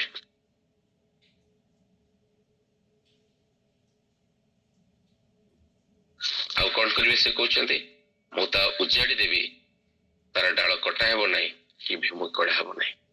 ମାନେ ଆଉ ଥରେ ପ୍ରଭୁ ସେଇ କଥା କହୁଛନ୍ତି ଯେ ଏବେ ବି ସମୟ ଅଛି, ଆମେ ଯେ ପ୍ରକାର ପ୍ରଭୁଙ୍କ ନିକଟକୁ ଫେରି ଆସୁ। ଯୋଉ ପ୍ରଭୁ ମତେ ରୋପଣ କରିଛନ୍ତି, ଯୋଉ ପ୍ରଭୁ ମତେ ଗୋଟେ ସୁନ୍ଦର ସ୍ଥାନରେ ରଖିଛନ୍ତି, ମୋ ଜୀବନ ପାଇଁ ତାଙ୍କର ଗୋଟେ ଯୋଜନା ଅଛି, ଗୋଟେ ମହତ୍ ଉଦ୍ଦେଶ୍ୟ ଅଛି, ତାଙ୍କର ଇଚ୍ଛା ଅଛି ମୋ ପାଇଁ, ଯାହା ସେ ମୋଠାରୁ ଆଶା କରୁଛନ୍ତି, ମୁଁ ଯେମିତି ତାର ବିପରୀତ ବିଷୟ ଗୁଡାକ ମୋ ଜୀବନରେ ପ୍ରକାଶ କରିବି ନାହିଁ, ମୋ ଜୀବନରେ ଯେ ପ୍ରକାର ପ୍ରଭୁଙ୍କର ନା ପସନ୍ଦ କାମ ଗୁଡାକ କରିବି ନାହିଁ। କାହିଁକିନା ପ୍ରଭୁ ମୋ ପାଇଁ ସବୁ କିଛି କରିଛନ୍ତି, ସବୁ କିଛି କରୁଛନ୍ତି। ଏପରିକି ସ୍ୱୟଂ ଯୀଶୁଖ୍ରୀଷ୍ଟ ମୋ ପାଇଁ ପ୍ରାଣ ଦେଇଛନ୍ତି, ତାଙ୍କ ବହୁମୂଲ୍ୟ ରକ୍ତ ଦେଇ ମତେ କିଣିଛନ୍ତି। ମୁଁ ତାଙ୍କର ମନୋନୀତ ଲୋକ। ମତେ ଏଇ ପୃଥିବୀରେ ଧରାପୃଷ୍ଠରେ ଗୋଟେ ପରିବାର ଦେଇଛନ୍ତି, ଗୋଟେ ଗାଁ ଦେଇଛନ୍ତି, ଗୋଟେ ଦେଶ ଦେଇଛନ୍ତି, ଗୋଟେ ଜିଲ୍ଲା ଦେଇଛନ୍ତି, ଗୋଟେ ସ୍ଥାନ ଦେଇଛନ୍ତି। ଆଉ ତାଙ୍କର ଇଚ୍ଛା ଏଇ ସ୍ଥାନରେ ମୁଁ ତତେ ରଖିଛି, ଯେମିତି ସେଇ ସ୍ଥାନରେ ତୋଠାରେ ମୁଁ ଉତ୍ତମ ଫଳ ଦେଖିବି। ମୁଁ ପ୍ରଭୁଙ୍କ ପାଇଁ ଉତ୍ତମ ଫଳ ଫଳୁଛି ନା ନାଇଁ ବନ୍ୟ ଦ୍ରାକ୍ଷା ଫଳ ଫଳୁଛି? ମୋ ଠାରେ ଦୁଷ୍ଟତା ଦେଖାଯାଉଛି, ଅଧାର୍ମିକତା ଦେଖାଯାଉଛି, ଅନାଜ୍ଞାକାରିତା ଦେଖାଯାଉଛି, ଅବିଶ୍ୱାସତା ଦେଖାଯାଉଛି ନା ନାଇଁ ସତରେ ମୋ ଠାରେ ନ୍ୟାୟ ଦେଖାଯାଉଛି, ଧାର୍ମିକତା ଦେଖାଯାଉଛି? ପସନ୍ଦ ହଉଛି ମୋର କୋଉ ପ୍ରକାର ଫଳ ଫଳିବି ସେଟା ମୋ ଉପରେ ନିର୍ଭର କରୁଛି। ଯଦି ଉତ୍ତମ ଫଳ ଫଳିବି ନିଶ୍ଚିତ ଭାବରେ ପ୍ରଭୁଙ୍କର ଗୌରବ ହେବ, ପ୍ରଭୁଙ୍କର ଉଦ୍ଦେଶ୍ୟ ସଫଳ ହେବ, ପ୍ରଭୁ ମତେ ଆଶୀର୍ବାଦ କରିବେ। ଯଦି ମନ୍ଦ ଫଳ ଗୁଡିକ ମୋ ଜୀବନରେ ଦେଖାଯିବ, ଏବେ ବି ଲେଖାଯାଉଛି, ପ୍ରଭୁ କହିଲେ ଯେ ଗଛ ଗୁଡିକ ମୂଳରେ କୁଢାଡ଼ି ଲାଗିକି ଅଛି, ଯଦି ମନ ପରିବର୍ତ୍ତନର ଉପଯୁକ୍ତ ଫଳ ସେମାନେ ଫଳିବେ ନାହିଁ। ପ୍ରଭୁଙ୍କର ଇଚ୍ଛା ନଥିଲେ ମଧ୍ୟ ଆମମାନଙ୍କୁ କାଟିବା ପାଇଁ, ପ୍ରଭୁଙ୍କର ଇଚ୍ଛା ନଥିଲେ ମଧ୍ୟ ଆମମାନଙ୍କୁ ଦୂର କରିବା ପାଇଁ ପ୍ରଭୁ ବାଧ୍ୟ ହେବେ। କାହିଁକି? ଯେହେତୁ ଆମେ ପ୍ରଭୁଙ୍କୁ ପ୍ରେମ କରୁଛୁ କହୁଛୁ ସତ, ପ୍ରଭୁଙ୍କ ନିକଟକୁ ଫେରୁଛୁ ସତ କହୁଛୁ, କିନ୍ତୁ କପଟପଣରେ ଫେରୁଛୁ, ସମ୍ପୂର୍ଣ୍ଣ ହୃଦୟରେ ଫେରୁନା। ପ୍ରଭୁ ଇଚ୍ଛା କରନ୍ତି ଇସ୍ରାଏଲ ଯେ ପ୍ରକାର ସମ୍ପୂର୍ଣ୍ଣ ହୃଦୟରେ ପରମେଶ୍ୱରଙ୍କ ନିକଟକୁ ଫେରିବ, ସମ୍ପୂର୍ଣ୍ଣ ମନରେ ଯେ ପ୍ରକାର ପରମେଶ୍ୱରଙ୍କ ସେବା କରିବ। ସେଥିପାଇଁ ଯେତେବେଳେ ରାଜ୍ୟ ଗୁଡିକ ଭାଗ ଭାଗ ହେଇଗଲା, ଦୁଇ ଭାଗରେ ବିଭକ୍ତ ହେଇଗଲା, ଇସ୍ରାଏଲ ଯୁଦା, ଇସ୍ରାଏଲ ଯେତେ ରାଜାମାନେ ଆସିଲେ ସେମାନେ କେହି ପରମେଶ୍ୱରଙ୍କର ଅନୁଗମନ କଲେ ନାହିଁ। ଜିହୁଦାର ରାଜାମାନଙ୍କ ମଧ୍ୟରୁ କିଛି ପରମେଶ୍ୱରଙ୍କ ଅନୁଗମନ କଲେ, ଆଉ କିଛି ଅନୁଗମନ କଲେ ନାହିଁ। ନିଜ ଇଚ୍ଛାରେ ସେମାନେ ପରମେଶ୍ୱରଠାରୁ ବିମୁଖ ହେଇଗଲେ। ଆଉ ସେଇ ପ୍ରକାର ସମୟରେ ଜିଶାଓଭାବାଦୀଙ୍କ ନିକଟରେ ଏଇ କଥା ପ୍ରକାଶ ପାଉଛି। ଜିଶାଓଭାବାଦୀ ଏଇ ଗୀତ ମାଧ୍ୟମରେ ଇସ୍ରାଏଲ ଆଉ ଜିହୁଦାର ଲୋକମାନଙ୍କୁ ଚେତାବନୀ ଦଉଛନ୍ତି ଯେ ଆମ ପରମେଶ୍ୱର ଆମକୁ କୋଉ ସ୍ଥାନରୁ ଆଣିଲେ, ଆଜି କୋଉ ସ୍ଥାନରେ ରଖିଛନ୍ତି, ତାଙ୍କର ଇଚ୍ଛା କଣ ଥିଲା ଆମ ପାଇଁ, ଆମଠାରୁ କଣ ସେ ଆଶା କରୁଥିଲେ ପାଇବା ପାଇଁ, ଆମେ ତା ପ୍ରତିବଦଳରେ ତାକୁ କଣ ଦେଉଛେ, ଆମଠାରେ ସେ କଣ ଦେଖିବା ପାଇଁ ଚାହୁଁଥିଲେ, ଆଜି କଣ ଦେଖିବା ପାଇଁ ପାରୁଛନ୍ତି, କୋଉଥିପାଇଁ ସେମାନଙ୍କୁ ରଖିଲେ, କୋଉଥିପାଇଁ ଆମମାନଙ୍କୁ ସୁରକ୍ଷା ଦେଲେ, କୋଉ ପାଇଁ ଆମମାନଙ୍କୁ ଯତ୍ନ ନେଲେ, କୋଉ ପାଇଁ ଆମମାନଙ୍କୁ ଜଗିକି ରହିଲେ, କୋଉଥିପାଇଁ ଆମମାନଙ୍କ ପ୍ରତି ଏତେ ସ୍ନେହ ହେଲେ। ଆମେ ଯଦି ଫେରିବା ନାହିଁ, ଆମ ପିତୃପୁରୁଷ ମାନଙ୍କ ପରି କର୍ମ କରିବା, ତାହେଲେ ନିଶ୍ଚିତ ଭାବରେ ସେ କଣ କରିବେ, ଆମ ଚତୁଃପାର୍ଶ୍ୱରୁ ବାଡ଼ ହଟାଇ ଦେବେ। ନିଶ୍ଚିତ ଭାବରେ ଆମ ଦେଶ ପୁଣି ଥରେ ପରାଜିତ ହେଇଯିବ, ଆମ ଦେଶ ପୁଣି ଥରେ ସେମାନଙ୍କ ହସ୍ତାଧୀନ ହେଇଯିବ। ସେମାନେ ଆମ ଦେଶକୁ ଲୁଣ୍ଠନ କରିବେ, ମନ୍ଦିରକୁ ମଧ୍ୟ ଧ୍ୱଂସ କରିଦେବେ, ଆଉ ଆମ ଦେଶର ଧନ ସମ୍ପତ୍ତି ନେଇଯିବେ, ଆମମାନଙ୍କ ପୁତ୍ର କନ୍ୟାକୁ ମାନେ ମଧ୍ୟ ବନ୍ଧିତ କରି ନେଇଯିବେ। ଯଦି ଆପଣମାନେ ଚାହୁଁଛନ୍ତି ଯେ ସେମିତି ନ ହେଉ, ତାହେଲେ ଏବେ ବି ସମୟ ଅଛି, ଆମେ ପରମେଶ୍ୱରଙ୍କ ନିକଟକୁ ଫେରି ଆସୁ, ଆମେ ମନ ପରିବର୍ତ୍ତନ କରୁ। ଏଇଟା ଥିଲା ଜିସାୟ 5 ପର୍ବ ତାର 1ରୁ 7 ଅଧ୍ୟାୟରେ ଏଇ ଭାବବାଣୀର ଗୋଟେ ଗୀତ, ଗୋଟେ ବୋଝର ଗୀତ, ଯାହା ତାଙ୍କ ପ୍ରତି ସେଦିନ ସେ ପ୍ରକାଶ କରିଥିଲେ, ସେଇଟା ଆଜି ଆମ ପ୍ରତି ମଧ୍ୟ ପ୍ରଯୁଜ୍ୟ। ଆମେ ଯଦି ଆଜି ଫେରିବୁ ନାହିଁ, ଆଜି ଯଦି ଆମେ ପ୍ରଭୁଙ୍କର ଅନୁଗମନ କରିବୁ ନାହିଁ, ପ୍ରଭୁଙ୍କ ନିମନ୍ତେ ପ୍ରଭୁ ଯୋଉ ଆଶା ରଖିଛନ୍ତି ଆମମାନଙ୍କ ଠାରୁ, ସେଇ ଆଶା ଅନୁସାରେ ଆମମାନଙ୍କ ଜୀବନରେ ଫଳ ଦୃଶ୍ୟମାନ ହେବ ନାହିଁ, ତାହେଲେ ହୁଏତ ଆମମାନେ ମଧ୍ୟ ସେଇପରି ଦଳିତ ହେଇଯିବୁ। କିନ୍ତୁ ଯଦି ପ୍ରଭୁଙ୍କର ଇଚ୍ଛା ସାଧନ କରୁଥିବା ହେତୁରୁ, ପ୍ରଭୁଙ୍କ ଆଜ୍ଞାକାରୀ ହେଉଥିବା ହେତୁରୁ, ପ୍ରଭୁଙ୍କର ବିଶ୍ୱସ୍ତ ଜୀବନ କାଟୁଥିବା ହେତୁରୁ ସେଇ ଫଳ ଗୁଡିକ ଆମ ଜୀବନରେ ଦେଖାଯିବ, ଯାହା ପ୍ରଭୁ ଇଚ୍ଛା କରୁଛନ୍ତି, ସେ ନ୍ୟାୟ, ସେ ଧାର୍ମିକତା, ତାହେଲେ ନିଶ୍ଚିତ ଭାବରେ ପ୍ରଭୁ ଆମମାନଙ୍କୁ ଆଶୀର୍ବାଦ କରିବେ। ସେଇ ସ୍ଥାନରେ ଉତ୍ତମ ଫଳ ଫଳିବୁ, ଆମେ ପ୍ରଭୁଙ୍କର ଉଦ୍ଦେଶ୍ୟକୁ ସଫଳ କରିବୁ। ପ୍ରଭୁ ଆମ ସମସ୍ତଙ୍କୁ ଆଶୀର୍ବାଦ କରନ୍ତୁ।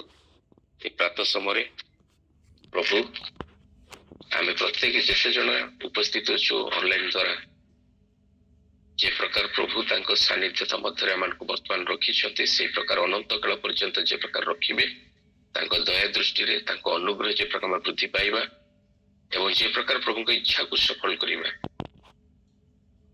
ପ୍ରଭୁ ଯେ ପ୍ରକାର ଆମମାନଙ୍କ ଜୀବନରେ ଗୌରବ ପାଇବେ ସର୍ବଦା ଏବଂ ଲୋକମାନେ ଆମମାନଙ୍କ ଜୀବନରେ ପ୍ରଭୁଙ୍କ ମହିମାକୁ ଦେଖିବେ, ସେ ଅନୁଗ୍ରହ ଆମ ପ୍ରତ୍ୟେକଙ୍କ ପ୍ରତି କରନ୍ତୁ। ଆମେନ୍। ପ୍ରଭୁ ଏହି ବାକ୍ୟ ଦ୍ୱାରା ଆପଣମାନଙ୍କୁ ପୁଣି ଆମକୁ ଆଶୀର୍ବାଦ କରନ୍ତୁ। ସମସ୍ତଙ୍କୁ ନମସ୍କାର। ପ୍ରେଜ୍ ଦ ଲର୍ଡ। Praise the Lord.